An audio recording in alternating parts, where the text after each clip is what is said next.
Okay. देखोगे ऐसे last class में हमने कुछ क्वेश्चन की प्रैक्टिस की थी। अब उसके बाद चलते हैं। जैसे आपने एक नोट डाल के लिखा, ये हम जैसे पैराबोला चैप्टर में भी किया था, सर्कल चैप्टर में भी किया था, कि जैसे आपके पास में कोई एक इलिप्स है एंड लाइन, एक लाइन है, ये आपके पास जैसे कोई भी इलिप्स है और ये आपके पास कोई भी लाइन है। आप क्या करते हो कि इस लाइन को इस इलिप्स के साथ सोल्व करते हो, ठीक है। इस लाइन को, लाइन में जैसे लाइन जो होगी y equal to mx plus c, तो y की वैल्यू आपने इलिप्स में पुट कर दी। जब आपने सोल्व किया तो वहां पर अगर d की वैल्यू लेस देन 0 टाइप की आती है तो आप कहते हो कि कोई भी पॉइंट ऑफ इंटरसेक्शन नहीं होगा, ये वाला केस होगा, ठीक है, नो पॉइंट ऑफ इंटरसेक्शन। यानी ये एक दूसरे को टच नहीं कर रहे होंगे, ना कट कर रहे होंगे, ये वाला केस हो जाएगा अगर डी की वैल्यू क्या आ जाती है, लेस देन 0 आ जाती है। ओके। सेकंड, अगर मान लो ऐसे हो आपके पास में कि ये आपके पास इलिप्स है और ये आपके पास में लाइन है, ऐसे कट कर रही हो, ये कोड लेंथ आ गई ए बी, तो इस वाले केस में क्या होगा कि जो डी की वैल्यू होगी वो आपके पास आ जाएगी ग्रेटर देन 0। डी की जो वैल्यू होगी वो आपके पास क्या आ जाएगी, ग्रेटर देन 0 टाइप की आ जाएगी। ओके, तो लाइन जो बन जाएगी आपके पास में वो क्या बन जाएगी, कोड बन जाएगी, then line will be code.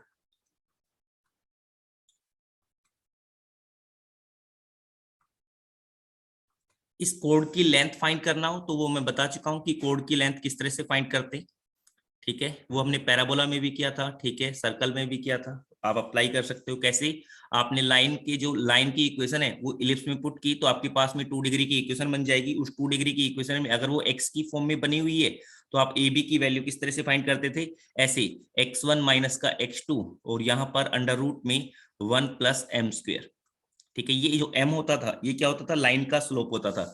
और x1 माइनस x2 की जो वैल्यू होती है वो आपको पता है वो क्या होती है, under root d divide by a होती है। इसकी जो वैल्यू होती है under root d divide by a होती है। क्लियर है? तो आप इस तरह से क्या कर सकते हो, इसकी लेंथ फाइंड कर सकते हो। जैसे कल भी एक क्वेश्चन था हमारे पास, कल भी एक क्वेश्चन पूछा था इसमें, जैसे आपको ये कोड लेंथ फाइंड करनी हो तो आपने क्या किया, इस ये जो लाइन की इक्वेशन फाइंड की हुई थी, ठीक है, ये आपने t इक्वल टू 0 से ये लाइन की इक्वेशन फाइंड की हुई थी, कल किया था ना हमने क्वेश्चन लास्ट में, बिल्कुल।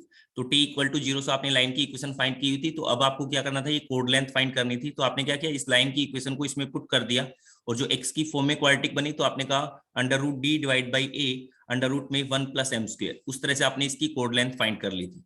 क्लियर हुआ? बोलोगे ये वाली बात क्लियर हुई सभी को? Yes sir. Yes sir. Okay.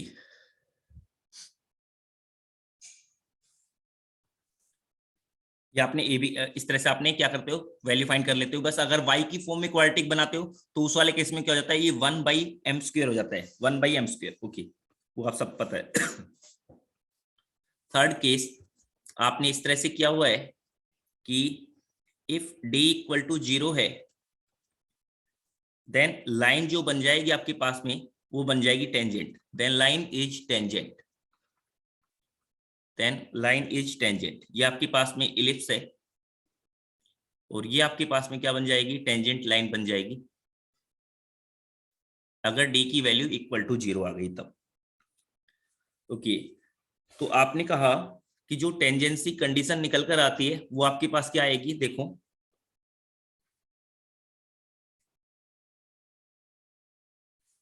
यहां पर जब आप line y equal to m x plus c को आपने पुट किया तो यहाँ टेंजेंसी कंडीशन जो निकल कर आती है, ये आपके पास में इलिप्स है, कोई भी इलिप्स हो, x square divide by a square plus में y square divide by b square is equal to 1, और ये आपके पास में कोई भी लाइन है y equal to m x plus c. तो d की वैल्यू जब आप इक्वल टू 0 करते हो तो उस वाले केस में आपको टेंजेंसी कंडीशन जो निकल कर आती है बिल्कुल जैसे सर्कल में निकली थी सेम वही निकलती है, टेंजेंसी कंडीशन। सर्कल के केस में क्या होता था, सर्कल के केस में जो कंडीशन निकल के आती थी वो आपके पास आती थी कि सी स्क्वायर की जो वैल्यू है, सी स्क्वायर की जो वैल्यू है वो किसके इक्वल होती थी, आर स्क्वायर, और यहाँ पर 1 प्लस एम स्क्वायर। अगर सर्कल इस टाइप का सर्कल है x square plus y square is equal to r square type का सर्कल है, तब आपके पास में ये कंडीशन निकलती थी। यानी कि ये जो आर स्क्वायर है ये यहाँ पर भी क्या रहता था आर स्क्वायर, या मैं इसको ऐसे लिखना चाहूं कि अगर ये ए स्क्वायर है तो यहाँ पर क्या आ जाता था ऐसे ए स्क्वायर। तो देखो क्या आ रहा है ए स्क्वायर प्लस में ए स्क्वायर एम स्क्वायर आ रहा है। यहाँ पर क्या आएगा, ऐसे आएगा आपके पास में जो टेंजेंसी कंडीशन आएगी उसमें सी स्क्वायर की जो वैल्यू होगी वो आएगी ए स्क्वायर एम स्क्वायर प्लस में बी स्क्वायर, क्योंकि यहाँ पर एक्स स्क्वायर के नीचे क्या लिखा होता है ए स्क्वायर, वाई स्क्वायर के नीचे बी स्क्वायर, तो इस तरह से लिखा होता है। ठीक है, अब चाहे कोई भी इलिप्स हो, चाहे ए की वैल्यू ग्रेटर देन बी हो, चाहे बी की वैल्यू ग्रेटर देन ए हो, ठीक है, टेंजेंसी कंडीशन क्या रहेगी, यही रहेगी। जो एक्स के नीचे आता है वो यहां पर रहेगा a square m square plus b square, दोनों टाइप के इलिप्स के लिए ये अप्लीकेबल होगी।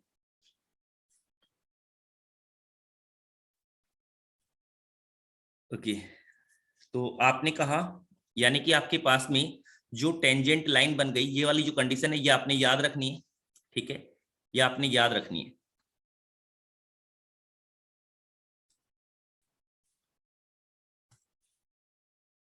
इसका मतलब ये हुआ, इस चीज को भी नोट डाल के लिखा देता हूं मैं, कि इलिप्स कोई भी हो टेंजेंसी कंडीशन यही रहेगी, equation of tangent with slope m, जिसका स्लोप अगर m है तो लाइन की इक्वेशन क्या बन जाएगी, ऐसे बनेगी y equal to m x, ये प्लस माइनस प्लस सी होता है तो प्लस माइनस सी की जो वैल्यू आ रही है वो क्या आ रही है plus minus a square m square plus में बी स्क्वायर।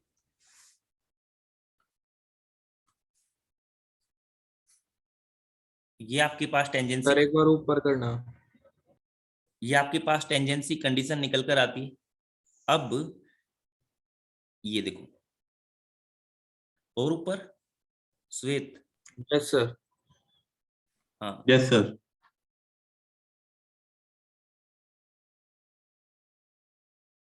ओके, ऊपर के लिए कौन बोल रहा था, मनीत बोल रहा था क्या, कौन बोल रहा था ऊपर के लिए, मैं बोल रहा सर। है कौन, नाम बताओ अपना एक बार। मनीत सर। हाँ मनीत, ओके, मैं मुझे लगा श्वेत बोल रहा है।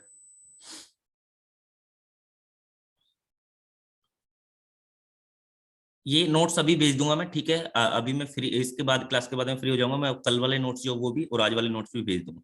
ठीक है, तो कल तो टाइम नहीं मिल पाया था बिल्कुल भी।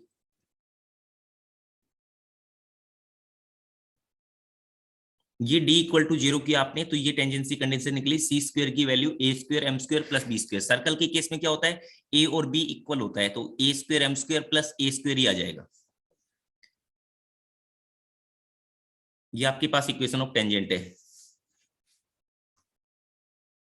मीनाक्षी तुम कहाँ चले गई, सो गई क्या। नहीं sir.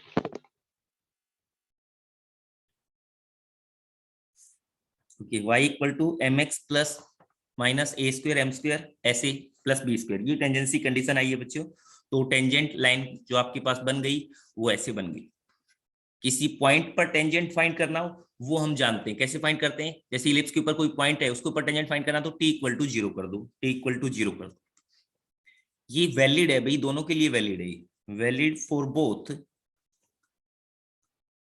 a greater than b और b ग्रेटर देन a।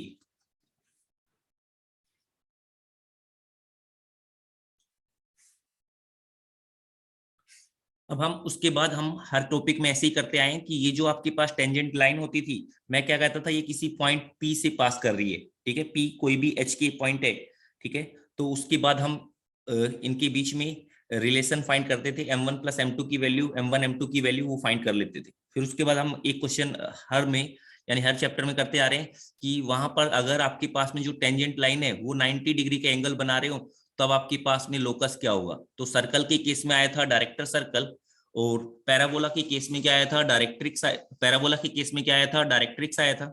ठीक है, सर्कल के केस में क्या आया था, डायरेक्टर सर्कल, और दूसरे वाले केस में पैराबोला के केस में क्या आया था, डायरेक्ट्रिक्स। अब देखते हैं इलिप्स के केस में क्या आएगा। ओके, मैंने कहा इसको इक्वेशन नाम दे देता हूं, ये मैंने कहा, मैंने बोला लेट इक्वेशन 1 passes through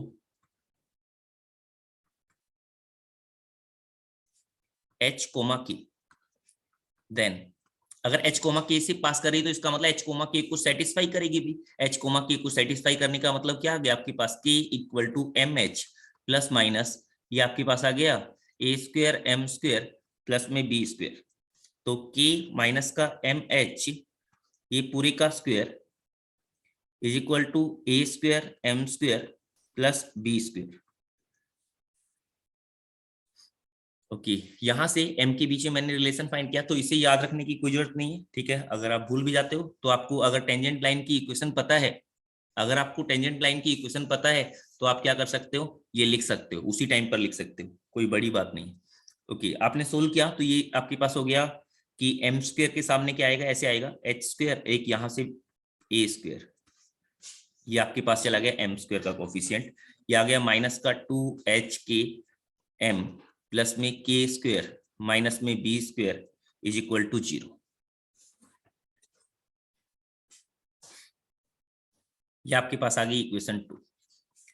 अब मैंने बोला कि अगर जो हम लोकस फाइंड कर रहे थे, यानी कि देखो यहां से आपके पास में दो रूट्स आ जाएंगे m1 m2 रूट्स आ जाएंगे, उनका स्लोप के बारे में आप बात कर सकते हो कि एक का स्लोप दूसरे का 2 टाइम्स है, वो सारे क्वेश्चन आप यहां पर कर सकते हो अपने से। ओके, मैंने कहा if tangent drawn from point P are mutually perpendicular,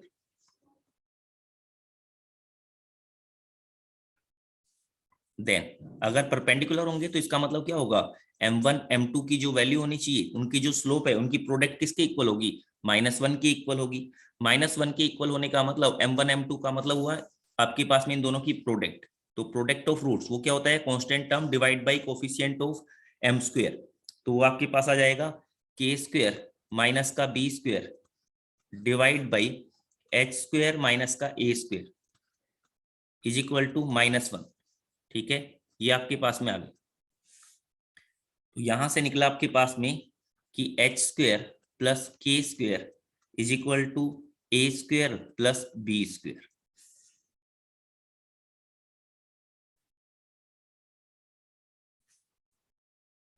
okay, तो इसका मतलब यहां पर निकला आपके पास में h square plus k square equal to a square plus b square. Okay, तो ये हो गया आपके पास, h को आप रिप्लेस कर दो किससे, x से, k को रिप्लेस कर दो किससे, y से, तो आपके पास जो इक्वेशन बनी वो आपके पास बन गई x square plus y square is equal to a square plus b square. Circle के केस में भी बिल्कुल सेम होता था, a और b दोनों को अगर इक्वल कर दोगे तो सर्कल आ जाता था कौन सा, डायरेक्टर सर्कल। डायरेक्टर सर्कल का रेडियस कितना होता था, 2√2a, है ना, ऐसे होता था ना, √2 टाइम्स। हाँ, √2 टाइम्स। तो ये a square plus a square, अगर ये होता जैसे b की वैल्यू को अगर a कर दोगे तो क्या बन जाएगा, a square plus a square बन जाएगा। तो एलिप्स है तो a और b अलग अलग कर दिया आपने ऐसे। ये आपके पास में क्या आ गया, ये आपके पास में आ गया है लोकस, जहां से परपेंडिकुलर, यहां से जिस, ये जो आपके पास ये क्या रिप्रेजेंट कर रहा है, ये एक सर्कल को रिप्रेजेंट कर रहा है। देखो आप देख रहे हो तो x square plus y square equal to a square plus b square लिखा हुआ है, तो ये एक सर्कल को रिप्रेजेंट कर रहा है। इस सर्कल को क्या बोलते हैं, इस सर्कल को भी हम बोलते हैं डायरेक्टर सर्कल फॉर इलिप्स।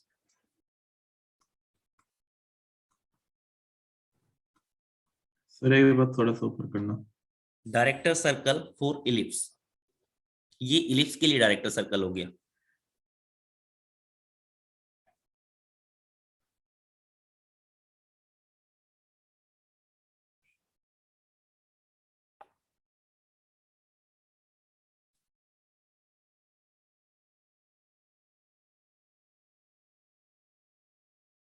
इसका मतलब ऐसे हुआ बच्चों कि ये आपके पास में कोई इलिप्स था,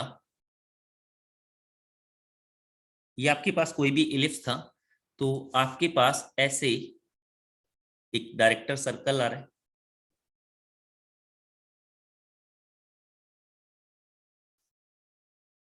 जिसके किसी भी पॉइंट से आपने टेंजेंट ड्रॉ की, इस डायरेक्टर सर्कल के किसी भी पॉइंट से आपने ऐसे इस इलिप्स पर टेंजेंट ड्रॉ की, तो वो क्या होंगे, म्यूचुअली परपेंडिकुलर होंगे। ठीक है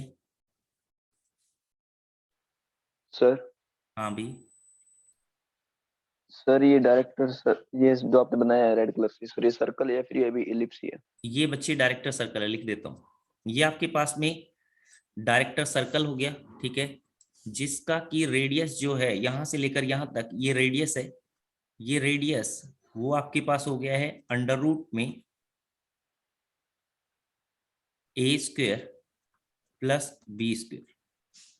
ठीक है, ये आपके पास में डायरेक्टर सर्कल है जिसका रेडियस ये है, चाहे इलिप्स कोई भी हो, चाहे ए की वैल्यू ग्रेटर देन बी हो, चाहे बी की वैल्यू ग्रेटर देन ए हो, डायरेक्टर सर्कल ऐसे बनेगा जिसका रेडियस क्या होगा, ये होगा। ओके, ये सर्कल है डायरेक्टर सर्कल।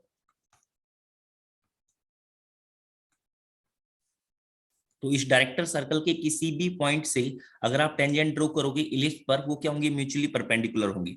दूसरी बात, आप ऐसे भी बोल सकते हो कि आपने टेंजेंट ड्रॉ किए हुए हैं इलिप्स पर और वो 90 डिग्री का एंगल बना रहे किसी पॉइंट पी पर, तो उस वो पॉइंट पी कहां पर लाई करेगा, वो पॉइंट पी लाई करेगा किस पर, डायरेक्टर सर्कल पर लाई करेगा। उसकी इक्वेशन लिख सकते हो आप डायरेक्टली, कैसे लिखोगे, x square plus y square equal to a square plus b square. ठीक है,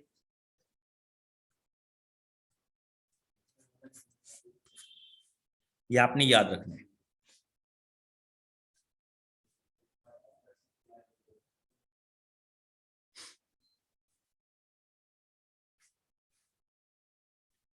नेक्स्ट टॉपिक देखा, tangent and normal.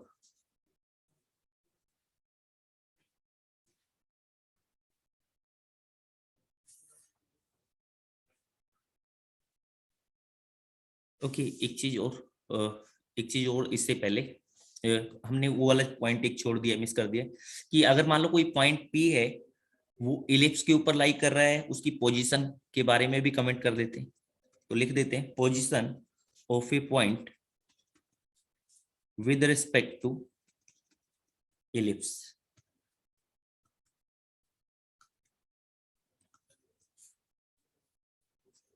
Position of a point with respect to ellipse.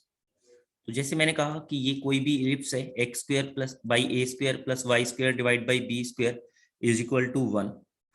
तो मैं ऐसे बोलूंगा कि जो S1 की वैल्यू आ गई है वो आपके पास ऐसे आ गई है, x square divide by a square, या सॉरी ऐसे, S की जो वैल्यू आई है वो आपके पास ये आ गई, और आपने पॉइंट P जो है, ये पॉइंट P है x1 y1। तो आपने क्या किया, ये जैसे कोई भी इलिप्स है, ऐसे हो या ऐसे हो उससे कोई फर्क नहीं पड़ रहा है। तो अगर ये इलिप्स यानी कि S1 की वैल्यू इक्वल टू 0 आती है, तो जो पॉइंट P होगा वो कहां पर लाई करेगा, जहां पर इलिप्स है, इलिप्स के ऊपर लाई करेगा। ओके, ऑन दी इलिप्स लाई करेगा। अगर S1 की वैल्यू लेस देन 0 आती है तो अंदर लाई करेगा। अगर S1 की वैल्यू ग्रेटर देन 0 आ जाती है तो इसका मतलब बाहर लाई करेगा।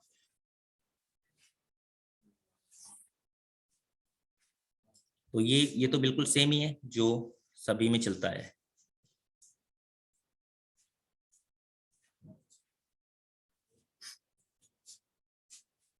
नेक्स्ट लिखा, नेक्स्ट टॉपिक अब लिखते हैं टेंजेंट एंड नॉर्मल।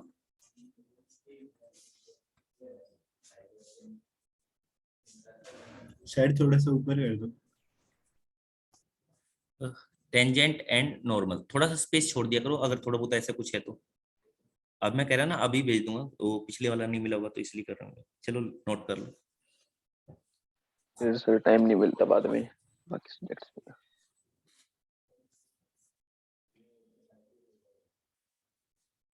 सर हो गया। हो गया।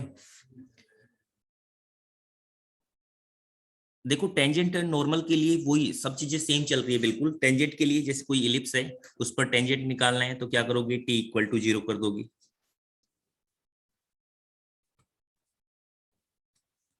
बस कुछ कुछ चीजें जो आपको बताई जा रही है कि याद रखनी है वो उसी तरह से याद रख लो। क्योंकि चलो पहले कराने से पहले एक और मैं छोटा सा आपका पूछता हूँ कि आपने पिछली वाली क्लासेस याद करी है या नहीं की है।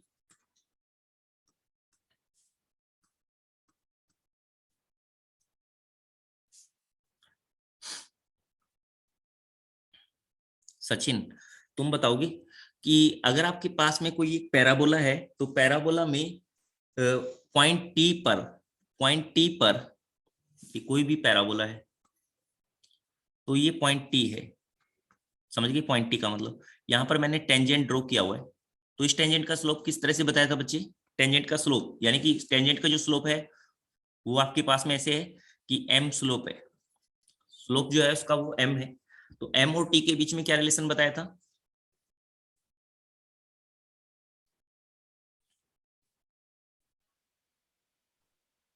सर ये एम क्या मीन, सर ये याद नहीं है, एक बार नोट्स चेक कर लीजिए। भाई ऐसे कुछ कुछ ऐसे ध्यान रखने की कोशिश करो, कुछ तो पॉइंट याद रखो। ऐसे पॉइंट क्या तो आपने ये याद रख लो, कुछ ऐसे कुछ लिखा था सर आपने a/m² यहाँ पर 2a/m ऐसे करके लिखा था, तो इससे रिलेट कर लो कि सर यहाँ पर इसका मतलब तो ये हुआ कि ये तो at² होता है, तो t और m के बीच में क्या होता था, एक दूसरे के रेसिप्रोकल होते थे। t की जो वैल्यू आती थी वो 1/m के इक्वल आती थी, याद आया? और ये आपके पास टेंजेंट की लाइन की इक्वेशन याद रखने के लिए बोला था मैंने, ty = x + at²। Yes sir. Okay, मैंने कहा ये जो है श्वेत तुम बताओगे, ये पॉइंट P आता था ऐसे पॉइंट P, तो इस पॉइंट P के कोऑर्डिनेट क्या होते थे बच्चे T1 और T2 की टर्म में? Sir -a, T2 + T1। -a वाला नहीं श्वेत, श्वेत तुम बताओगे। Yes sir. याद है? सर ये तो पैराबोला केस में पूछ रहे हैं, हाँ, पैराबोला के केस में पैराबोला पूछ की रहे हैं, एलिप्स केस में। पैराबोला केस में छोटा सा क्विक रिवाइज करा रहा हूँ आपको, थोड़ी थोड़ी चीजें याद आ जाए दोबारा से। 2-3 बार अगर ऐसे करेंगे तो चीजें कुछ ना कुछ याद होगी। सर पैराबोला केस में इन दोनों टेंजेंट के इंटरसेक्शन पॉइंट से निकाल सकते हैं। हाँ, याद रखने के लिए बोला था ना, क्या बताया था T1 और T2 की टर्म में? नहीं याद? तो वैसे वैसे तो याद नहीं, पर ऐसे मैंने सॉल्व कहा था करके आ देखो सकते कुछ हैं ऐसे अपन। याद करो कि मैंने कहा था ये वाला पॉइंट देखो, मैंने कहा था ऐसे ही मैंने याद किया कि ये वाला जो पॉइंट था ये यहाँ पर आ जाएगा, तो ये क्या बन जाना चाहिए, ये वाला पॉइंट at², 2at बन जाना चाहिए। तो इसका मतलब फिर मैंने कहा था T1 T2 at² यानी T1 और T2 की वैल्यू सेम हो जाएगी तो at², फिर उसके बाद 2at यानी कि a T1 + T2। याद आया सागर? अब याद आया? सर T1 T2 को सर -1 भी तो आ सकता है सर उसमें, इसलिए बोला था सर ये T1 T2 को माइनस लिख सकते हैं सर। T1 T2 -1 कहाँ पर आता है सागर तुम बताओगे?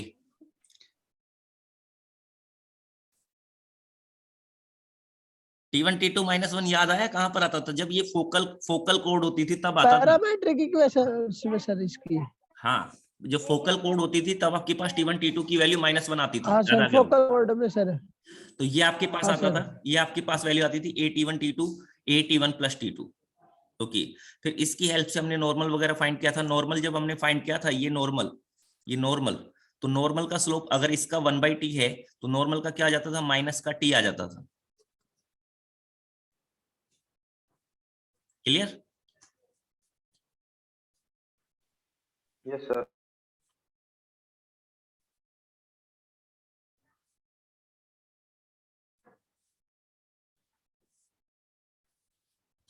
ओके, फिर नॉर्मल के लिए भी मैंने आपको ऐसे ध्यान रखने के लिए बोला था कि अगर ये आपके पास में कोई पॉइंट है T1, ये आपके पास पॉइंट है T2, तो इस लाइन का जो स्लोप होता था वो आपके पास क्या होता था, वो होता था 2/T1 + T2।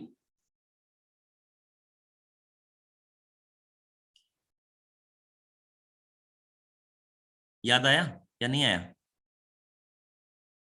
याद आ रहा है या नहीं आ रहा है भाई? आ गया सर। ये मैंने पॉइंट लिखवाए थे ऐसे पैराबोला में कि ये वाला पॉइंट जो है ये आपके पास में है, तो इसका जो स्लोप अगर ये t है तो इसका स्लोप आता था 2/t। ठीक है, अगर ये ऐसे हो जाता था तो उस वाले केस में आता था ये 2/T1 + T2। और अगर ये आपके पास फोकल से पास करने वाला होता था, फोकल से पास करने वाला तो t की वैल्यू T1 और T2 की प्रोडक्ट -1 के इक्वल होती है, तो उस वाले केस में आ जाता था 2t/t² - 1।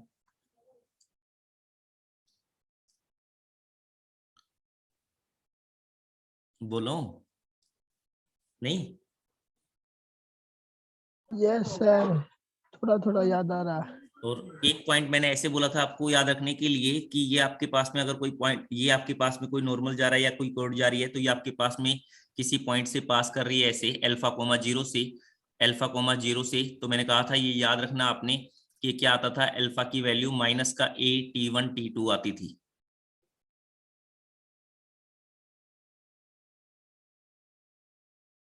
याद आया? Yes sir. Okay, yes sir.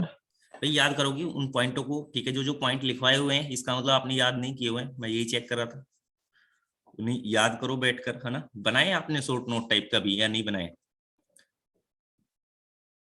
Sir आपके फिर हुए अभी हैं सर, पिछले वाले आपके बना रहते रहे हैं। हैं। ठीक है, चलो देखोगे अब कुछ कुछ चीजें फिर दोबारा से रिकॉल होगी आपकी। जैसे मैंने कहा कि x square divide by a square plus y square divide by b square equal to 1, ये इक्वेशन ऑफ टेंजेंट है। तो मैंने कहा जैसे कि एट x1 y1 अगर आपने ये फाइंड करना है तो क्या होगा, x1 divide by a square plus में y1 divide by b square, ठीक है, इज इक्वल टू 1। ये क्या किया आपने, t इक्वल टू 0 कर दिया। ओके, फिर उसके बाद आपने कहा कि एट पैरामेट्रिक पॉइंट पर फाइंड करना हो आपको। तो देखो इस वाले केस में अगर पैरामेट्रिक पॉइंट थीटा पर, एट पैरामेट्रिक,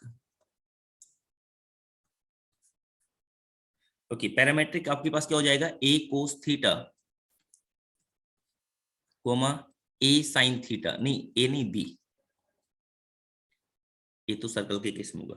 या आपने कहा a cos theta coma b sine theta, तो इस वाले केस में आप क्या करो कि जहां पर आपने x1 वैल्यू पुट की है वहां पर a कोस थीटा पुट कर दो, जहां y1 वैल्यू पुट की है वहां b साइन थीटा पुट कर दो। तो ये आ जाएगा आपके पास में x cos theta divide by a plus में y sine theta divide by b is equal to 1। ये आपके पास हो गया, ठीक है। अब आपने कहा नेक्स्ट कि with slope m, with slope m, अगर m स्लोप के लिए फाइंड करना हो तो आप कर सकते हो y equal to m x plus minus, ये आपने याद कर लिया है, a square m square plus में b स्क्वायर। एक मिनट के लिए नोट करोगे, एक मिनट रुकोगे। हाँ, देखो किसी को कोई प्रॉब्लम तो नहीं है? हाँ मैं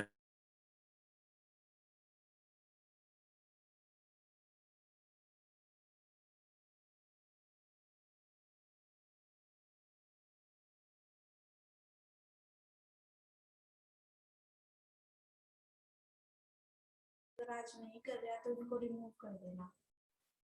कहाँ पर रोल नंबर कराना है इसमें? हाँ, जैसे सब बच्चों ने किया हुआ है ना, एक मिनट। जैसे सबने किया हुआ है रोल नंबर किस और किस ने नाम। नहीं किया है? शुभम ने नहीं किया है, ये कर रखा है ना? अभी किया है या नहीं किया ना? नहीं कर रखा है, ये शुभम ही तो है। और सचिन हुड्डा।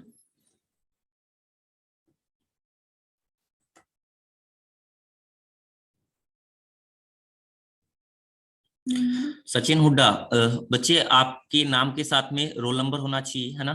तो आप अपनी सेटिंग में चेंज कर लोगे, ठीक है? ठीक है सर, ठीक है सर। हाँ, तो जो नेक्स्ट क्लास में ज्वाइन करो ना उसमें पहले जब अपना नाम चेंज करने का आपके पास में ऑप्शन रहता है तो वहां पर नाम चेंज कर लोगे, इसके अलावा। ये तो ठीक है, ठीक है। सचिन, नहीं तो एंट्री नहीं मिलेगी बच्चे नेक्स्ट क्लास में, है ना? जो आपकी नेक्स्ट क्लास होगी उसमें ठीक है एंट्री सर। नहीं मिलेगी फिर, है ना? कर लेना ये। ओके, ये आपने कहा विद स्लोप m, तो ये वाला चीज जो है आपने बच्चों ये याद रखनी है, ये वाली तो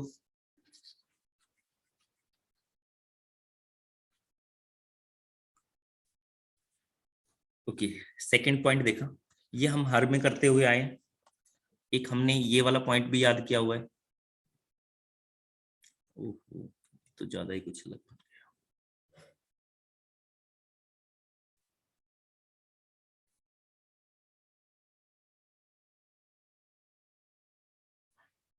जैसे मैंने कहा ये थीटा 1 है, ये थीटा 2 है और ये पॉइंट P है,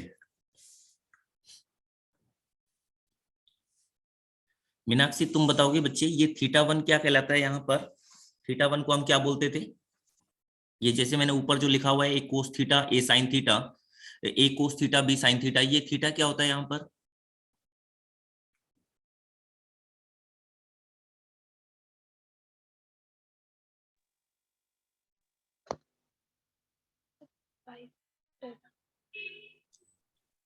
थीटा को क्या बोलते थे? Eccentric angle.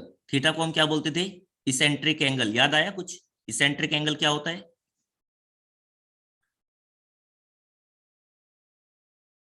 उसके कोरस्पोंडिंग जो एक सर्कल आता था, जिस सर्कल को हम क्या बोलते थे? ऑक्सिलरी सर्कल बोलते थे। ऑक्सिलरी सर्कल क्या होता है कि जो आपके पास में मेजर एक्सिस होता है उसको डायामीटर मानकर आप एक सर्कल ड्रॉ करते हो, उसे ही हम क्या बोलते हैं? ऑक्सिलरी सर्कल बोलते हैं। उसकी इक्वेशन क्या हो जाएगी? X square plus y square equal to a square. तो वो उसके कोरस्पोंडिंग जो पॉइंट है, उसने जो एंगल बनाया हुआ है वो आपके पास थीटा है। यानी कि ऑक्सिलरी सर्कल पर जो पॉइंट है उसने थीटा एंगल बनाया होता है। याद आया? तो ये थीटा जो है, कोई बच्चा समझ ले कि ये आपके पास कोई इलिप्स है, यानी कि ये यहाँ पर लिख दिया मैंने थीटा। थीटा का मतलब ये वाला एंगल थीटा है, नहीं ये ओरिजिन के साथ जो एंगल थीटा बना रहा है ये वाला एंगल थीटा नहीं, ऐसा नहीं है। ठीक है, क्लियर हो गया? ये पहले बता चुका हूं मैं, क्लियर कर चुका हूँ। ये याद रखनी छोटी छोटी बातें। ओके, ये थीटा वन है, ये थीटा टू है। तो इनका जो आपके पास पॉइंट ऑफ इंटरसेक्शन आता है, ये बिल्कुल जैसे आपके पास में सर्कल में आया था सेम हूबहू वैसा ही आता है आपके पास में। तो आपने लिखा point of intersection of tangent drawn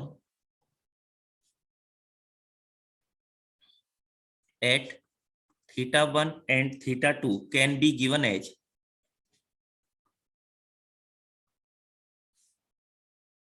a cos theta 1 plus theta 2 divide by 2। यहां पर नीचे आता था आपके पास में कोस की फॉर्म में थीटा 1 माइनस का थीटा 2 डिवाइड बाई 2, कोमा में यहां पर आता था b sign theta 1 plus theta 2 divide by 2।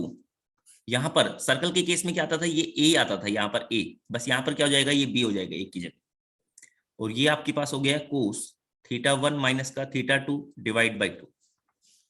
ये आपके पास में पॉइंट ऑफ इंटरसेक्शन आता है थीटा 1 और थीटा 2 की टर्म में।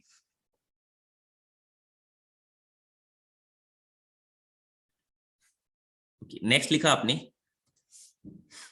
थर्ड पॉइंट,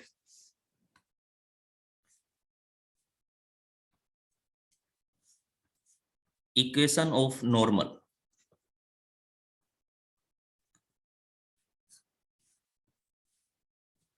तो देखो टेंजेंट लाइन का जो स्लोप था, टेंजेंट लाइन का जो स्लोप था, यहां से अगर मैं फाइंड करूं तो y के साथ जो y equal to m x plus c होता है, तो y को एक तरफ रखो, x को दूसरी तरफ भेज दो, x इसको दूसरी तरफ भेजा, तो आपके पास में देखो y की जो वैल्यू आएगी ऐसे हो गई कि यहाँ पर तो आ गया x1 divide by a square, और ये जो है बी स्क्वायर और y1 ये भी जाके मल्टीप्लाई होगा बी स्क्वायर y1, यहाँ पर आपके पास बनेगा ऐसे x। यानी कि जो आपके वो पास पैरामेट्रिक फॉर्म में वहां पे साइन थीटा 1 माइनस थीटा 2 नहीं आना चाहिए? कहां पर? जो अभी लिखवाई थी आपने।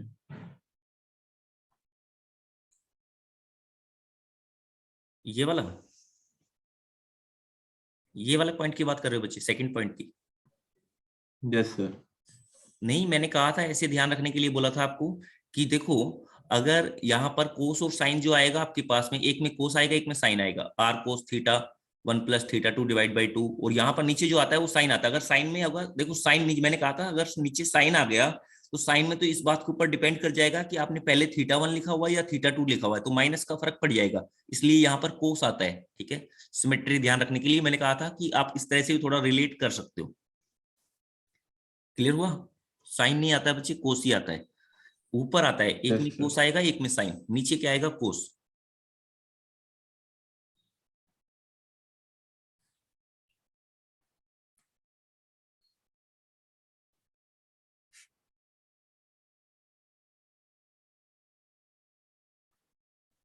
तो यहां से आपने स्लोप फाइंड किया, तो स्लोप की जो वैल्यू आई आपके पास में वो कितनी आ गई है, ऐसे आ गई है। टेंजेंट लाइन का जो स्लोप आया वो आपके पास आ गया माइनस का b square divide by a square into में x1 डिवाइड बाई y1, ये आपके पास स्लोप आया। तो नॉर्मल का स्लोप क्या हो जाएगा, नॉर्मल का स्लोप इसका उल्टा कर दो और एक माइनस का साइन लगा दो।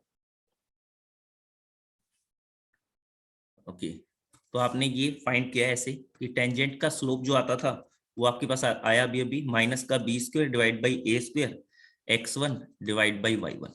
ओके, ये ऐसे याद नहीं रखना है, ठीक है, याद आप उसी से फाइंड कर सकते हो। तो स्लोप ऑफ नॉर्मल जो आएगा आपके पास में वो कितना हो जाएगा, इसका उल्टा कर दो, a square y1 divide by b square x1 और माइनस का प्लस कर दिया। तो अब हम लिख सकते हैं equation of normal, equation of normal 2। देखो पैराबोला के केस में भी हमने यही किया था कि हमने टेंजेंट लाइन से स्लोप फाइंड किया था, फिर उसके बाद हमने इक्वेशन नॉर्मल लिखना स्टार्ट किया था। Equation of normal 2x square divide by a square plus y square divide by b square is equal to 1 at x1, y1।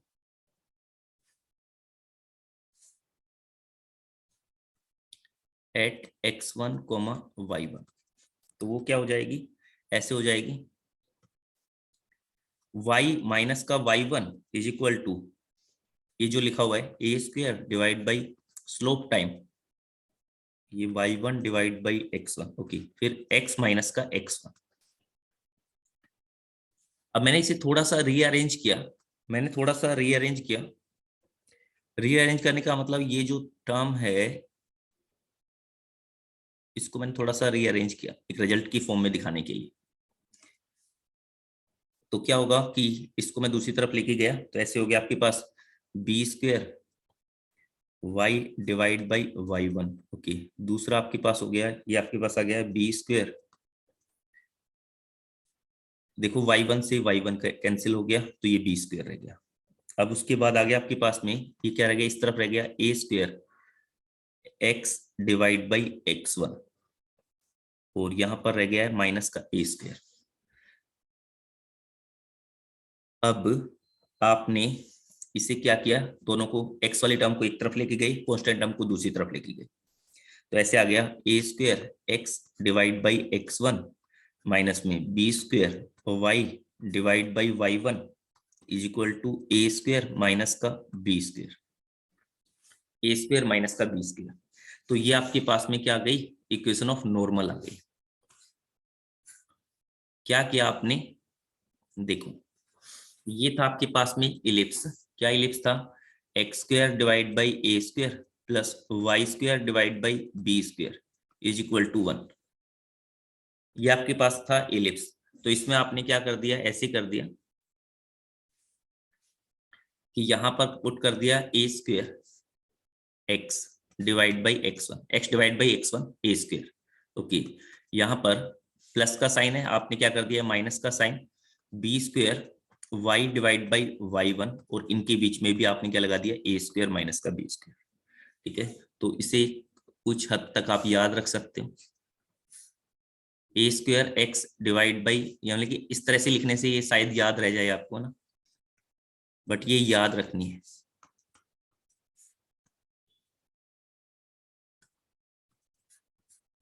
A square ये आपके पास इलिप्स है, कोई भी इलिप्स हो, ए की वैल्यू ग्रेटर देन 1 हो, वैलिड फॉर बोथ, ए की value greater then 1 हो या फिर बी की वैल्यू ग्रेटर देन, कुछ भी हो, ये आपके पास ऐसे रहेगी।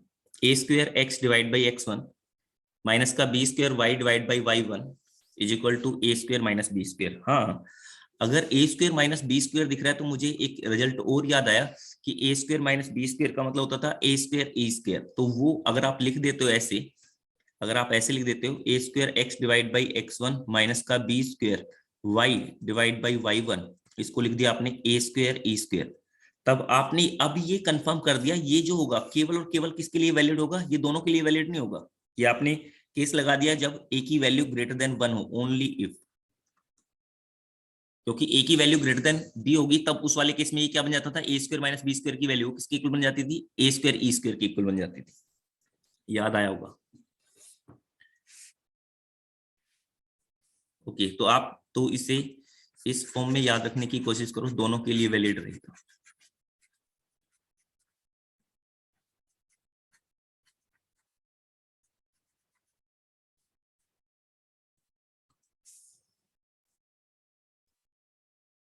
तो ये हमने फाइंड किया एट x1, y1, ये हमने फाइंड किया एट x1, y1। अब हम फाइंड करते हैं at parametric point, at parametric form में याद रखने की कोशिश करते हैं, parametric form. Okay, at point theta.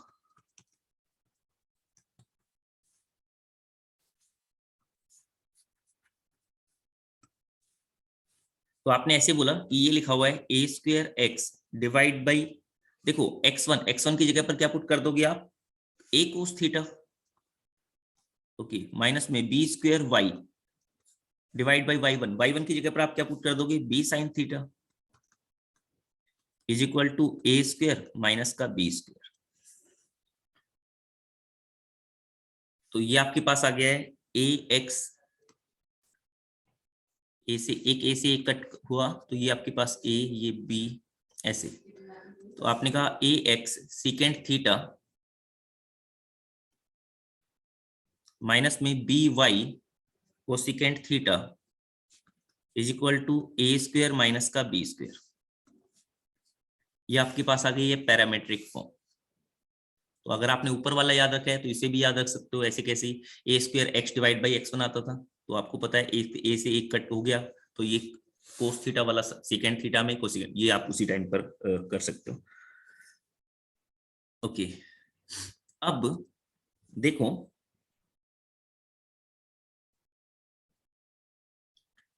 ये नॉर्मल की आपके पास इक्वेशन हो गई है, ये जो है इक्वेशन ऑफ नॉर्मल है to the ellipse at point theta.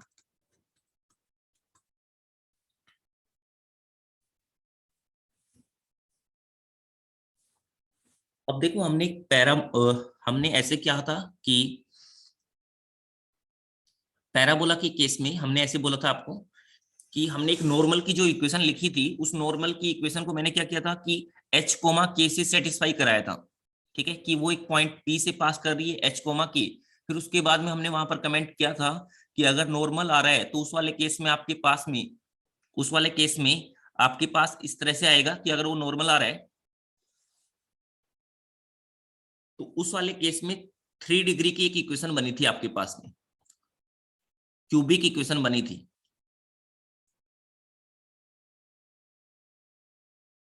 और वो क्यूबिक इक्वेशन जो बनी थी, तो मैंने कहा था कि किसी पॉइंट से मैक्सिमम 3 नॉर्मल ड्रॉ हो सकते हैं, ठीक है। आपके पास एक क्यूबिक इक्वेशन बनी थी, उसमें क्यूबिक इक्वेशन में आपने बोला था कि मैक्सिमम 3 नॉर्मल ड्रॉ हो सकते हैं।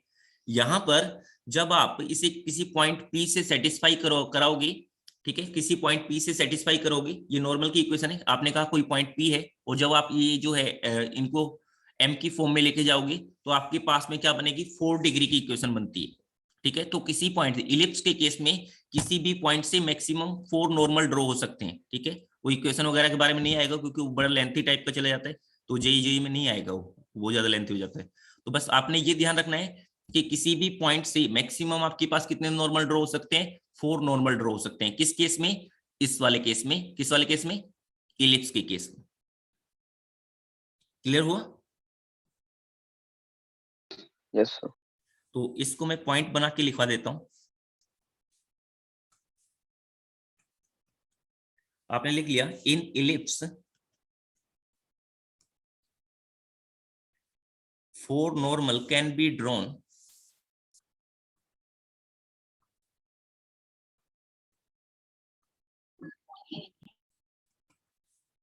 in parabola 3 normal can be drawn.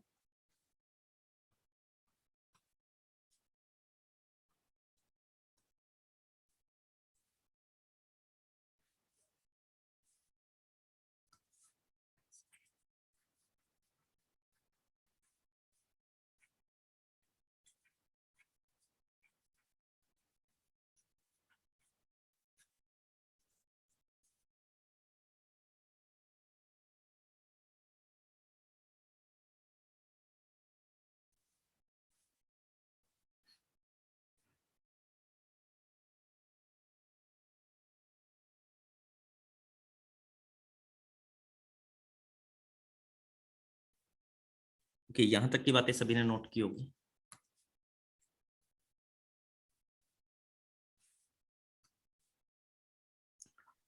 Next लिखोगे important results. Important results, result 1, important result. Okay, इसमें लिखा आपने for any point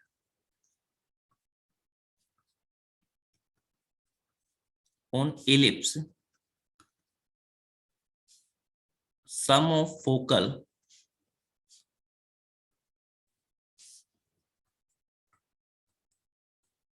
distance will be equal to major axis।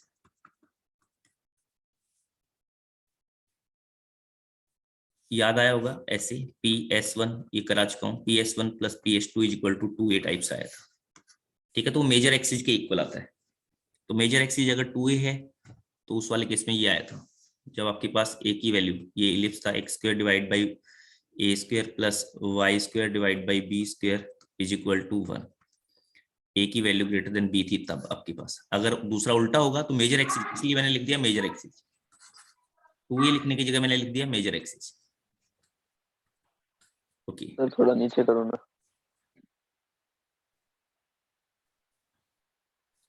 Okay, next लिखा आपने,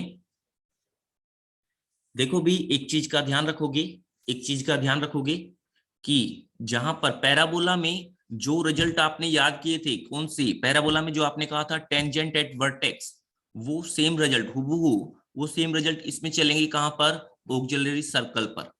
ठीक है, इसमें कहां पर चलेंगे, ऑक्सिलरी सर्कल पर। तो जो आपके पास में आया था कि अगर आपने फोकल रेडियस को, फोकल रेडियस जो था आपके पास में, उसको डायमीटर मानकर आपने सर्कल ड्रॉ किया था, तब आपके पास वो किसको कर रहा था, टेंजेंट एट वर्टेक्स को टच कर रहा था। ठीक है, याद आया होगा लास्ट में, बिल्कुल लास्ट में कराया था, टेंजेंट एट वर्टेक्स को टच कर रहा था। इसमें क्या करेगा, इसमें वो करेगा किसको, ऑक्सिलरी सर्कल को टच करेगा। ठीक है, ऑक्सिलरी सर्कल को टच करेगा। और वहां पर जो डायरेक्ट्रिक्स के लिए आता था, यहां पर आएगा डायरेक्टर सर्कल। ओके, लिखा आपने ऐसे, मैं ऐसे बोल रहा हूं।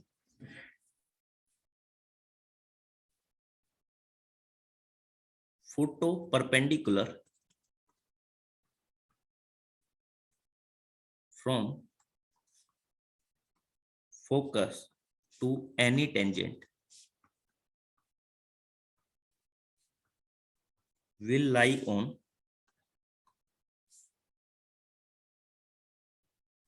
auxiliary circle।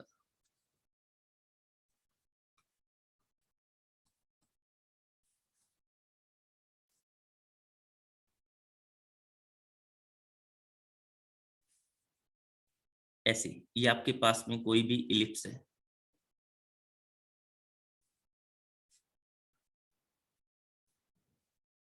ये आपके पास टेंजेंट है,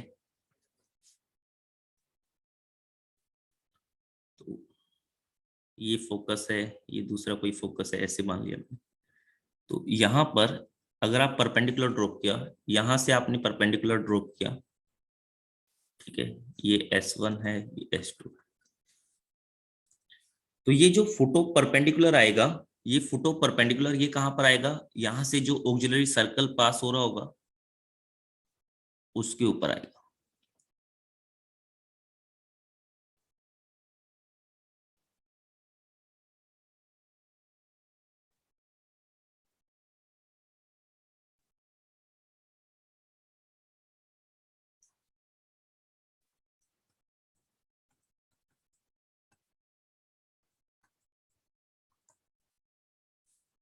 ऑक्सिलरी सर्कल पर आएगा।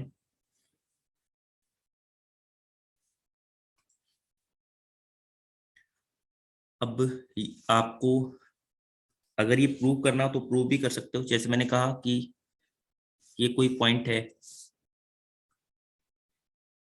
ये कोई भी पॉइंट है, P पॉइंट मान लिया मैंने, ये Q पॉइंट मान लिया, ये जो P और Q पॉइंट है, आपको ये दिखाना है ये जो P और Q पॉइंट है ये ऑक्सिलरी सर्कल के ऊपर लाई कर रहे हैं, ये दिखाना है। तो वो दिखा सकते हो। एक बार के लिए मैंने माना कि आपके पास में ये जो है ये S1 पॉइंट को मैंने बोल दिया कि AE, 0 है। तो क्या करोगे आप, प्रूफ देखना चाहते हो, ये तो रिजल्ट आपने ऐसे ध्यान रखना है, ठीक है। मैं प्रूफ दिखा रहा हूं।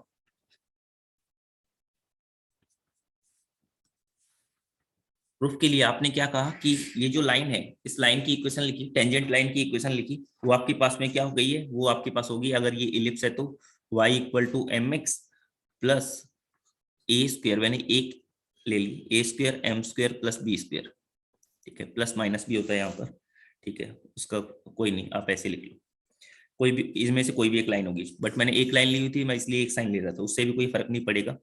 ओके, मैंने कहा कि ये जो है, ये जो पॉइंट है, जैसे n1 पॉइंट है, ये p पॉइंट है, p पॉइंट का मैं लोकस फाइंड करने की कोशिश कर रहा हूँ कि ये p पॉइंट कहाँ पर लाई करेगा। तो मैंने कहा p पॉइंट जो है ये ऐसे बोल दिया अल्फा कोमा बीटा है। अब आपको दिखाना है alpha comma beta auxiliary circle पर लाई कर रहा है, यानी कि alpha square plus beta square equal to a square type की वैल्यू आपके पास में आनी चाहिए।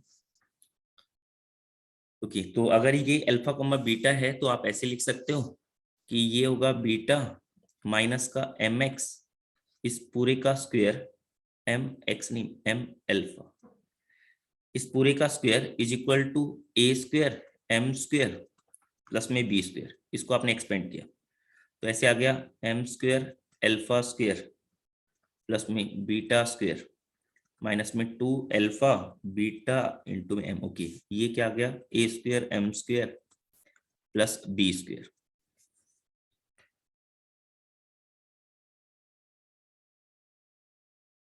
तो भी देखो, अभी आपने क्या लगाया, आपने ये कहा है कि एक टेंजेंट लाइन है, तो ये टेंजेंट लाइन किसी पी पॉइंट से पास कर रही है। पी पॉइंट तो कहीं पर भी हो सकता है, जरूरी थोड़ा ना। अब पी पॉइंट में क्या स्पेशलिटी है, इस पी पॉइंट पर देखो कि आप S1 से परपेंडिकुलर भी ड्रॉप किया हुआ है, तो ये S1 से परपेंडिकुलर ये पॉइंट P है।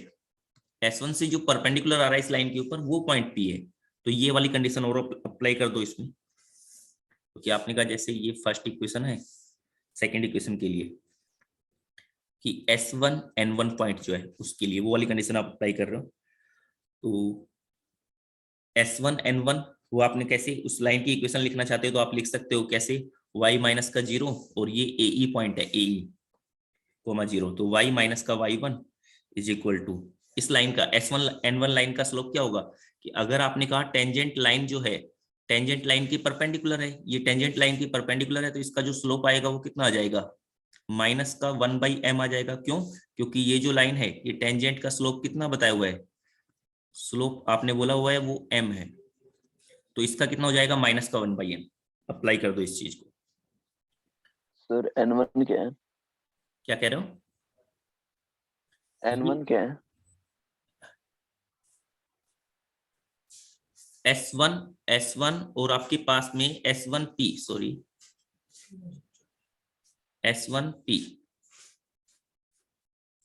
S1P लाइन जो है उसके लिए मैंने बोला कि इस लाइन का स्लोप क्या होगा आपके पास, माइनस का 1/m होगा, तो y माइनस का 0 और उसके बाद में आपने कहा दूसरा कि x माइनस का AE, स्लोप आपको पता चल गया है, स्लोप कितना आएगा, माइनस का 1/m और ये आपके पास हो गया x माइनस का AE, y माइनस y1 और ये x minus x1 slope times.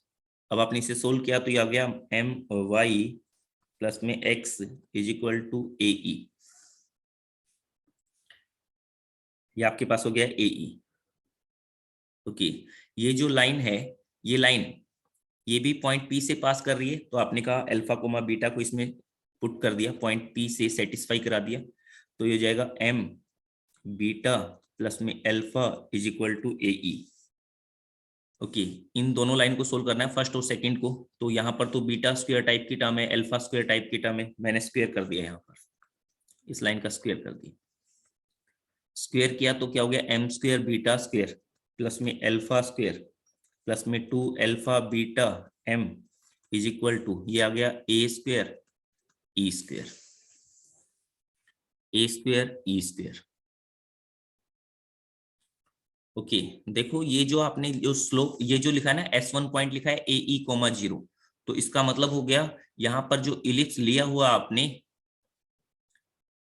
Ellipse जो लिया हुआ है वो आपके पास में कैसा है, किस टाइप का एलिप्स है, ऐसे लिया हुआ है x square divide by a square plus में y square divide by b square is equal to 1, ए की वैल्यू ग्रेटर देन बी ली हुई है, नहीं तो फोकस क्या होता है 0,a भी हो 0,b भी हो सकता था। ओके तो अब मुझे दिख रहा है ये ए स्क्वायर ई स्क्वायर, तो इसको तो मैं लिख सकता हूँ क्या, ए स्क्वायर माइनस का बी स्क्वायर लिख सकता हूँ इस वाली वैल्यू को। अगर आपके पास ए की वैल्यू ग्रेटर देन बी है तो मैं लिख सकता हूँ ना ऐसे, बोलोगे इतनी बात क्लियर हुई या नहीं हुई? तो आपके पास सेकेंड इक्वेशन बनी क्या, m square beta square plus alpha square plus में 2 alpha beta m is equal to a square minus का बी स्क्वायर, ये सेकेंड इक्वेशन बन गई। अब देखो आपने कहा क्या कहा, दोनों इक्वेशन को सोल्व करना है, इन दोनों लाइन का जो इंटरसेक्शन पॉइंट है इन S1P का और टेंजेंट का जो आपके पास इंटरसेक्शन पॉइंट है वो क्या है, पॉइंट P है। इन दोनों लाइन, इसका मतलब आपको दोनों लाइन को सोल्व करना पड़ेगा तो पॉइंट P मिल जाएगा, पॉइंट P का लोकस मिल जाएगा। ठीक है, अब आपने किया ये फर्स्ट इक्वेशन और सेकंड इक्वेशन, देखो आपने कहा ये एम स्क्वायर अल्फा स्क्वायर, यहाँ पर एम स्क्वायर बीटा स्क्वायर, ये अल्फा स्क्वायर ये beta square, okay 2 alpha beta m, तो दोनों को अगर मैं ऐड कर दूं तो ये वाला पार्ट कैंसिल हो गया, बी स्क्वायर वाला पार्ट ये भी कैंसिल हो गया। ओके मैंने क्या किया, फर्स्ट और सेकंड को दोनों को ऐड कर दिया, equation first plus equation second, तो क्या आ गया एम स्क्वायर बीटा स्क्वायर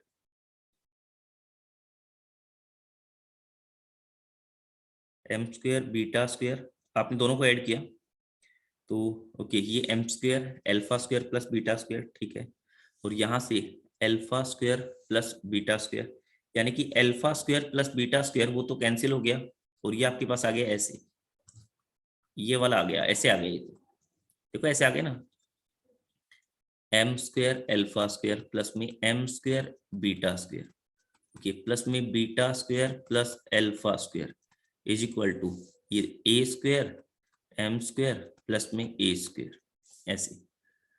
तो यहां से आप क्या कॉमन ले सकते हो, एम स्क्वायर कॉमन ले सकते हो, एम स्क्वायर कॉमन लिया तो ये क्या रह गया alpha square plus beta square, okay अगले वाले में भी क्या लिखा है ऐसे alpha square plus beta square, यहां से आपने ए स्क्वायर कॉमन लिया तो ये क्या हो गया 1 प्लस एम स्क्वायर, कि आपने कॉमन लिया इस alpha square plus beta square को कॉमन ले लिया, alpha square plus beta square को कॉमन लिया तो पहले वाले ब्रैकेट में क्या रह गया एम स्क्वायर, यहाँ पर क्या रह गया 1 is equal to a square 1 plus m square, आपने कैंसिल कर दिया, ये कैंसिल किया तो क्या आ गया alpha square plus beta square is equal to a square. अगर इसका लोकस फाइंड करना तो अल्फा और बीटा को किससे रिप्लेस कर दोगे एक्स कोमा वाई से, तो इसका मतलब आ गया आपके पास में जो फाइंड करना चाह रहे थे। तो आपने आपसे ध्यान रखना है उस वाले केस में अगर ये ऐसे होता था पैराबोला, तो पैराबोला में अगर आप फोकस से इस टेंजेंट पर अगर ऐसे परपेंडिकुलर ड्रॉप करते थे तो ये टेंजेंट से, यानी कि सॉरी ऐसे बोल रहा हूं मैं, ये आपके पास में है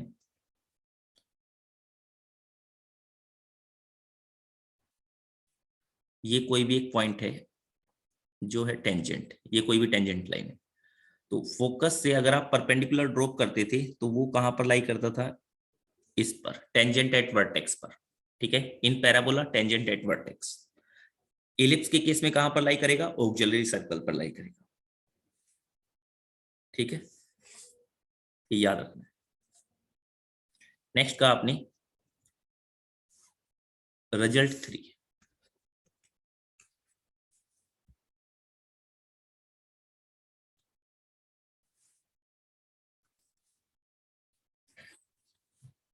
circle drawn on focal radius edge diameter will touch auxiliary circle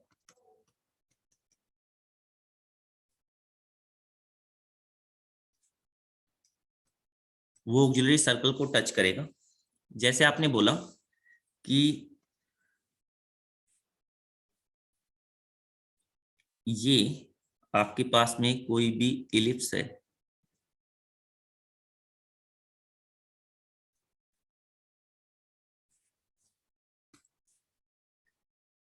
और ये आपके पास में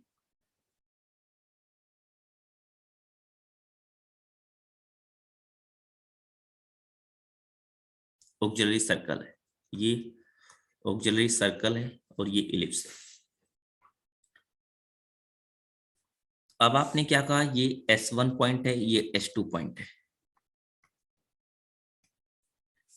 S1 फोकल रेडियस को डायमीटर मानकर आपने एक सर्कल ड्रॉ किया।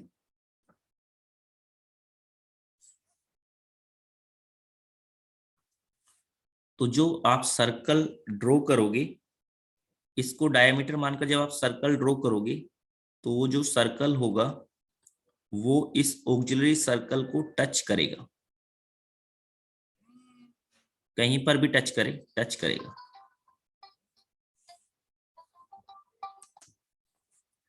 वो इस ऑक्सिलरी सर्कल को टच करेगा।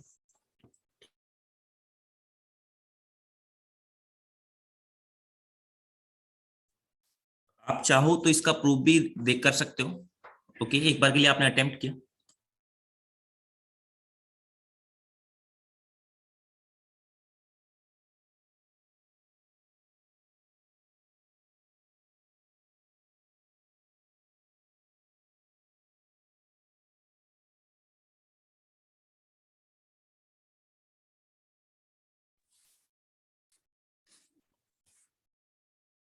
तो देखो भाई, कैसे इसको हम कैसे कर सकते हैं प्रूफ। देखो ये तो आपने याद रखना है। प्रूफ देखो एक बार के लिए। प्रूफ में ऐसे बोल सकते हो आप कि आपके पास में दो सर्कल हो गए। यहाँ पर एक सर्कल तो हो गया ये बाहर वाला सर्कल और एक सर्कल हो गया अंदर वाला सर्कल। ठीक है, तो इनको अगर मैं नाम देना चाहूं तो ऐसे दे देता हूं कि ये आपके पास में S1 सर्कल है और ये वाला जो है S2, ऐसे नाम दे देता हूँ, S2 है। प्रूफ करने के लिए नाम दे रहा हूं मैं।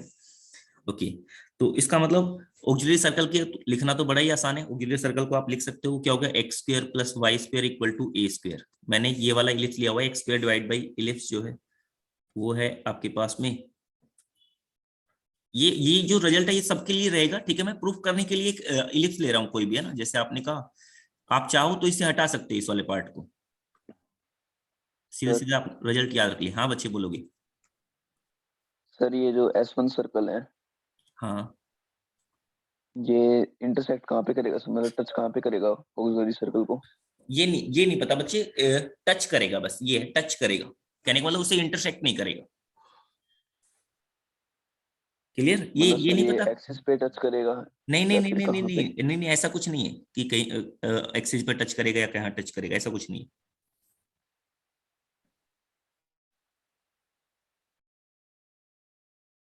क्लियर हुआ? क्योंकि इसका सेंटर तो ये है ना, ये वाला सेंटर है। ओके, अब देखो आप क्या बोल सकते हो कि भूयस एक बार बताओगी कि क्या क्या सोच पा रहे हो आप इसमें, कि अगर मुझे प्रूव करना है तो क्या क्या मैं कर सकता हूँ इसमें? C1 C2 equals to R1 minus R2 कर सकते हैं। C1 C1 तो 0 हो जाएगा ठीक है, और C2 मैंने पैरामेट्रिक फॉर्म में ले लिया तो A cos थीटा बाय 2 और B sin थीटा बाय 2 हो जाएगा। और R1 तो A है और R2 तो फोकल डिस्टेंस हो जाएगा A minus E A cos theta. ठीक है। वो आप कह रहे हो कि उस वाले केस में R1 माइनस R2 आ रहा है, तो इसका मतलब ये बड़े वाला सर्कल और छोटे वाला सर्कल जो आपस में टच कर रहा है। ओके ठीक है, ये वाली जो बात है आपकी बिल्कुल ठीक है। दूसरा, आप ऐसे भी बोल सकते हो कि अगर आपके पास में दो सर्कल गिवन है तो उस वाले केस में अगर कॉमन कोड आ जाती है, कॉमन कोड की वैल्यू फाइंड करना बड़ा आसान है। S1 माइनस S2 कर दो, कॉमन कोड आ जाता है। क्लियर हुआ? अगर आपको कॉमन कोड मिल गई, जैसे एक सर्कल ये है और एक सर्कल आपके पास में ये है, ठीक है, वो ज्योमेट्री से उन सब चीजों से बचने के लिए मैं कह रहा हूं कि मैंने कहा कि ये आपके पास में जो कॉमन टेंजेंट होगी, यानी कि जो आपके पास ये जो होगी कॉमन कोड, वो फाइंड कर सकते हो आप। ये दोनों के लिए क्या रहेगी, सेम ही रहेगी अगर ये टच कर रहे होंगे तो। दोनों के लिए सेम रहने का मतलब ये हुआ कि आप इसे प्रूव करने के लिए कि दोनों के लिए सेम है, तो उसके लिए आप क्या कर सकते हो, सेंटर से अगर आप परपेंडिकुलर ड्रॉप करोगे तो वो रेडियस के इक्वल आना चाहिए। क्लियर हो गया? ओके, तो मैंने क्या किया, मैंने क्या किया इसमें कि ये S2 है और S1 लाइन, S1 को भी मैं लिख सकता हूं क्योंकि मैंने इसको डायमीटर माना हुआ है, डायमीटर माना हुआ है तो मैं इसको भी इजीली लिख सकता हूं। इसको लिखना भी बड़ा आसान है, x माइनस का AE और x माइनस का A कोस थीटा। भाई ये S1 की वैल्यू क्या हो गई, AE कोमा 0, और ये जो पॉइंट है, कोई पॉइंट जो दूसरा पॉइंट है जो इस इलिप्स के ऊपर है, तो उसको आपने क्या मान लिया, A cos theta B sine theta. Okay, plus में y माइनस का 0 और ये y माइनस का B sine theta equal to 0। तो ये तो आपके पास ऐसे आ गया, S1 आ गया एक्स स्क्वायर माइनस में A, ये एक्स स्क्वायर हो गया। ओके, ये AE कोस थीटा, उसके साथ भी एक्स आ रहा है तो ऐसे लिखा। ओके, ये यहां पर दूसरा एक्स किसके साथ आएगा,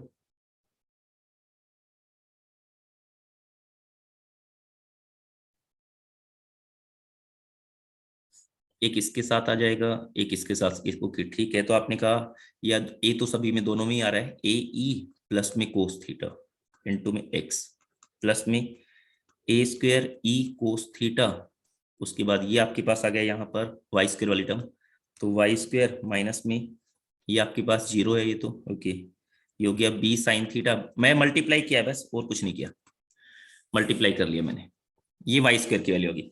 अब कॉमन कोड की इक्वेशन लिखनी है, वो बड़ा आसान है, S1 माइनस S2 करना होता है कॉमन कोड के लिए। कॉमन कोड S1 minus S2 equal to 0। तो S1 minus S2 minus S1 कर लेता हूँ ताकि ये माइनस माइनस प्लस हो जाए, S2 minus S1 equal to 0 ऐसे कर लिया मैंने। तो एक्स स्क्वायर और वाई स्क्वायर वाली जो टर्म है वो तो कट हो जाएगी।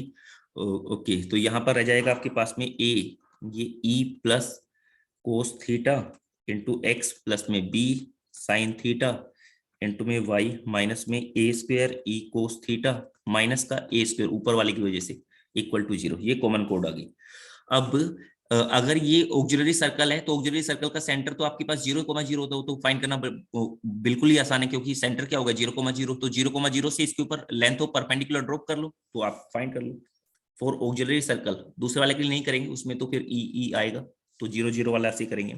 For auxiliary circle length of perpendicular from origin is equal to, वो आपके पास में आ गया कि यहाँ पर आप 0,0 वैल्यू पुट कर दो तो ये 0, लेंथ ओरिजिन से यहाँ पर ये 0 हो जाएगा, ये 0, ये आपके पास आ गया, तो ये आ गया A स्क्वायर, माइनस साइन को तो हटा दो, ये आपके पास E कोस थीटा प्लस 1 ऐसे लिख दिया, डिवाइड बाई, और ये आपके पास में coefficient of x square plus coefficient of y square पूरे का अंडर रूट, तो ये आ जाएगा A square E square plus cos square theta plus में यहां से आपके पास आ जाएगा B square sign square theta. तो ये जो दिख रहा है आपको A स्क्वायर E स्क्वायर, फिर उसके बाद में A square cos square theta plus में B square sign square theta, तो ये तो आपके पास क्या बन जाएगा, E कोस थीटा प्लस 1 ही बन जाएगा। तो ओके, तो अब आपने कहा ये वाला पार्ट और ये वाला पार्ट तो कैंसिल हो गया, ये जो वैल्यू आई आपके पास में वो कितनी आ जाएगी, यहां से एक मिनट, ये लिखा है ऐसे कि A स्क्वायर ये E प्लस कोस थीटा पूरे का स्क्वायर प्लस में B square sign square theta, इसको आपने एक्सपेंड किया, देखो क्या क्या वैल्यू आ रही। जब आप इसे एक्सपेंड कर रहे हो तो ऐसे आ गया A square E cos theta plus 1, ये क्या लिखा है ऐसे, A square E square plus में कोस स्क्वायर थीटा प्लस में 2AE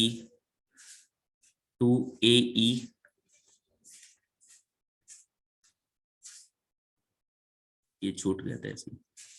ए स्क्वायर ई स्क्वायर प्लस में ए स्क्वायर को स्क्वायर थीटा प्लस में 2e इंटू में ए स्क्वायर को कोस थीटा। बस a प्लस बी का फॉर्मूला मैंने एक्सपेंड किया, b square sign square theta. ये आपके पास आ गया। अब आपने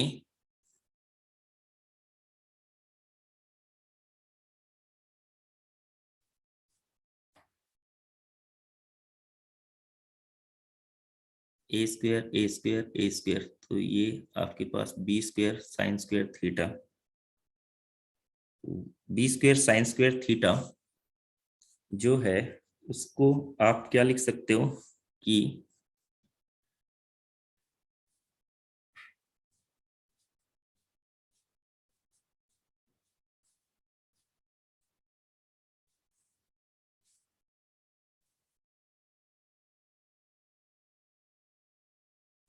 टू ई ए स्क्वायर को square theta plus b square sign square theta.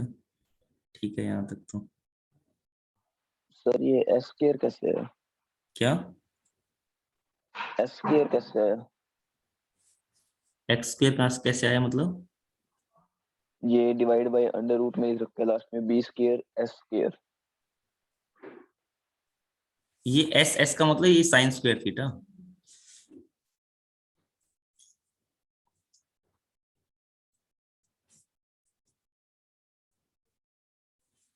ठीक है, तो अब देखो मुझे क्या करना है कि ये जो है इस वाले पार्ट को मुझे हटाना है। तो अब मैं क्या कर सकता हूँ कि इसको भी ऐसे लिख सकता हूँ, ये साइन स्क्वायर थीटा लिखा हुआ है ना, इस साइन स्क्वायर थीटा को मैं ऐसे लिख लेता हूँ 1 माइनस का कोस स्क्वायर थीटा।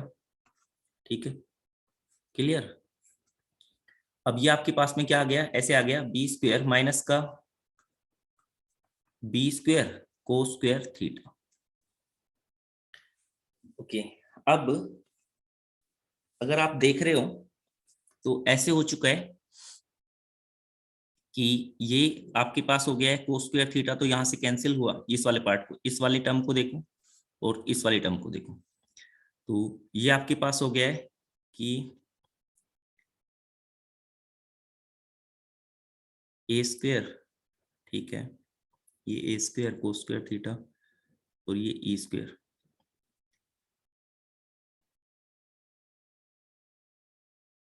तो ये आ गया a square cos A square minus का बी स्क्वायर और ये आपके पास में हो गया है कोस स्क्वायर थीटा। इसको आप लिख सकते हो कि a square minus b square को क्या, हाँ ठीक है। देखो थोड़ा सा कैलकुलेशन लग रहा है बस, और कुछ नहीं। ये देखो आपने क्या किया, मैनिपुलेट करते गए, आप इसे सोल्व करते गए, तो ये ऐसे आ गया, ऊपर जा रहा है a square E cos theta plus 1 और यहाँ पर नीचे आ रहा है आपके पास में ऐसे, ये ए स्क्वायर ई स्क्वायर है, ठीक है। इस ए स्क्वायर वाली टर्म को ए स्क्वायर ई स्क्वायर, इस टर्म को मैं क्रब कर रहा हूं इन टर्म को, तो आपने कहा ए स्क्वायर ई स्क्वायर, ये आपके पास हो जाएगा कोस स्क्वायर थीटा और ये बन जाएगा ए square minus b square. A square minus b square का मतलब होता है a square e square, a square e square plus में 2e a square cos theta. इस ए स्क्वायर को सब में से बाहर निकाल लो कॉमन, तो ये हो गया a square E cos theta plus 1 और यहां से क्या आ जाएगा ए, और ये क्या रह जाएगा, ऐसे आ गया अंडर रूट में ए, आपने ए स्क्वायर को बाहर कॉमन लिया, ये वाला जो ए स्क्वायर है इसको बाहर कॉमन लिया, तो देखो क्या बच गया, ई स्क्वायर फिर e square cos square theta plus में 2e कोस थीटा, ये आपके पास इस तरह से बचा है। तो ये जो बचने का मतलब हुआ कि, क्योंकि एक चीज और भी कहीं पर, ये जो है हमारा बी स्क्वायर वाली टर्म ये हमने अभी स्किप कर दी, ये दो को किया ए स्क्वायर ई स्क्वायर, ये आपके पास में क्या बन गया कि ए स्क्वायर ई स्क्वायर और ये भी आपके पास a square e square 2e a square cos square theta plus में बी स्क्वायर, ये भी रह रहा है अभी, ये रह गया ऐसे। ओके, तो बी स्क्वायर को आप क्या लिख सकते हो, बी स्क्वायर को आप क्या लिख सकते हो भाई, बी स्क्वायर को आप लिख सकते हो, ये जो बी स्क्वायर है इसको तो आपने ऐसे लिखा हुआ है कि a square e square is equal to a square minus का बी स्क्वायर, ठीक है, ऐसे ये। तो यहाँ से बी स्क्वायर की जो वैल्यू होगी वो क्या गई है, a square e square minus का a square is equal to b square, ये ऐसे मैनिपुलेट कर रहा हूँ। ओके, तो आपके पास में आपने लिख दिया, इस बी स्क्वायर को हटाकर मैं इसी लाइन में लिख दे रहा हूँ, इस बी स्क्वायर को हटाया, इसकी जगह पर क्या लिख दिया, a square e square minus का ए स्क्वायर। क्लियर? तो अब पूरी टर्म में से सब में देख रहे हो आप, तो ए कॉमन चला जाएगा, ए उस टाइप की टर्म जो है वो कॉमन चली जाएगी। तो अब आपके पास क्या रह गया, ऐसे रह गया है कि ए तो बाहर चला गया, यहां पर आ गया आपके पास में ई स्क्वायर, यहां पर क्या आ गया आपके पास में ई स्क्वायर कोस स्क्वायर थीटा, और यहां पर क्या आ गया है 2e cos theta, 2e cos theta, और यहां पर आपके पास में क्या आ गया है a square e square minus में ए स्क्वायर। सर हाँ ये सर बी स्क्वायर की वैल्यू गलत निकालिए सर, ये साइन चेंज होंगे, ए square minus a square e square आएगा। ठीक है, तो आपने कहा ये माइनस का ई स्क्वायर और ये प्लस का 1 ऐसे आ जाएगा। अब जो टर्म आपके पास में आ रही है, अब जो टर्म आपके पास में कट हो रही है, ये वाली टर्म आपस में कट हो गई, ठीक है। ये क्या वैल्यू आ गई, e square cos square theta plus 1 plus में 2e कोस थीटा। देखो ये क्या लिखा हुआ है, ऊपर भी सेम ही लिखा हुआ है, यानी e कोस थीटा प्लस 1 का स्क्वायर लिखा हुआ। कहने का मतलब क्या हुआ, ये वाली जो टर्म है ये आपस में कैंसिल हो गई पूरी, और ये a से a जो है ये कैंसिल हो गया। तो आपके पास जो वैल्यू आई वो किसके इक्वल आ गई, a के इक्वल आ गई, यानी कि length of perpendicular from origin वो किसके इक्वल आ जा रही है आपके पास में, length of perpendicular from origin वो रेडियस के इक्वल आ गई। इसका मतलब क्या समझे आप, इसका मतलब आप ऐसे समझे कि आपके पास में एक सर्कल था, ये सर्कल, और एक दूसरा सर्कल था ये। तो आपने ये सर्कल ऐसे भी हो सकता था कि ऐसे हो जाए और ऐसे हो जाए, तो आपने क्या किया, इनकी कॉमन कोड की वैल्यू फाइंड की, ऐसे कॉमन कोड की वैल्यू फाइंड की। फिर आपने क्या किया, सेंटर से जब इस लाइन पर परपेंडिकुलर ड्रॉप किया, सेंटर से जब आपने इस लाइन पर परपेंडिकुलर ड्रॉप किया, तो उस वाले केस में ये किसके इक्वल आ गया, रेडियस के इक्वल आ गया। रेडियस के इक्वल आने का मतलब ये जो लाइन है ये टेंजेंट है, तो दोनों के लिए टेंजेंट है, ठीक है, दोनों के लिए टेंजेंट होगी, एक के लिए टेंजेंट होगी, कॉमन कोड फाइंड किया ना आपने। तो इसका मतलब हो गया ये जो सर्कल होगा ये क्या करेगा, इसको टच करेगा, ठीक है, इसको टच करेगा। क्लियर हो गया होगा, प्रूफ था ये। तो प्रूफ को आप स्किप भी कर सकते हैं, ठीक है, आपने ये रिजल्ट है ये ध्यान रखना। बोलोगे यहां तक की बातें सबको क्लियर है? Yes sir. और ये जो है पैराबोला के केस में ये भी ध्यान रखना है कि पैराबोला के केस में क्या आता था, टेंजेंट एट वर्टेक्स आता था। पैराबोला के केस में क्या आया था, ये टेंजेंट एट वर्टेक्स आया था। क्लियर हो मेरी बातें? पैराबोला के केस में टेंजेंट एट वर्टेक्स आया था, इस वाले केस में क्या आ रहा है, ऑक्सिलरी सर्कल आ रहा है। ओके, वहां पर जो डायरेक्ट्रिक्स के लिए रिजल्ट आए थे, सेम रिजल्ट यहाँ पर किसके लिए आप जाकर आपने आज प्रूव करना है। आपने क्या करना है कि इसको, अभी तो आपने क्या लिया था, फोकल कोड जो थी उसको आपने क्या लिया हुआ था, उसको डायमीटर लिया हुआ था। ये देखो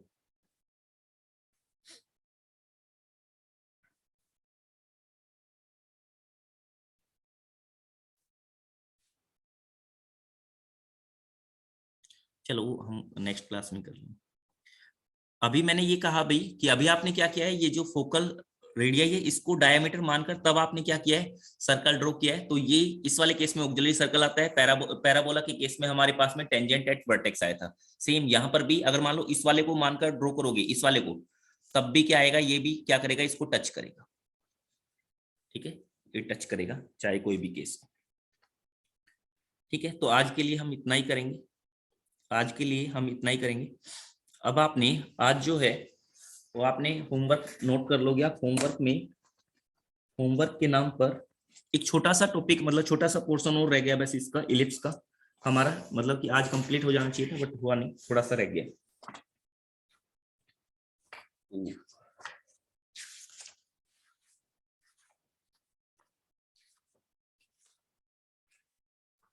इलिप्स के केस में आपने क्वेश्चन सोल्व करके लेके आने, इलस्ट्रेशन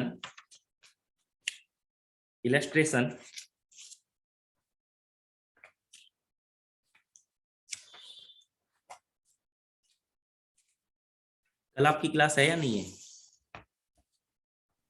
पता नहीं सर। सर सैटरडे की तो छुट्टी होती है। छुट्टी होती है। ओके, तो इलस्ट्रेशन 41 टू 50, इलस्ट्रेशन 41 टू 50 आपने करके लेके आने। ठीक है, तो ये आपका होमवर्क रहेगा।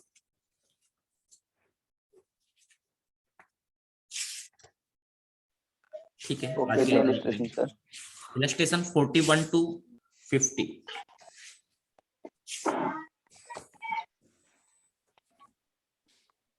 ये भी आज की क्लास को यहाँ पर ही स्टॉप कर रहे हैं, और इसके जो नोट्स है वो मैं अभी थोड़ी देर में ही भेजने वाला हूँ। ओके ओके बच्चों, tata bye bye. Okay sir, bye bye. Bye bye.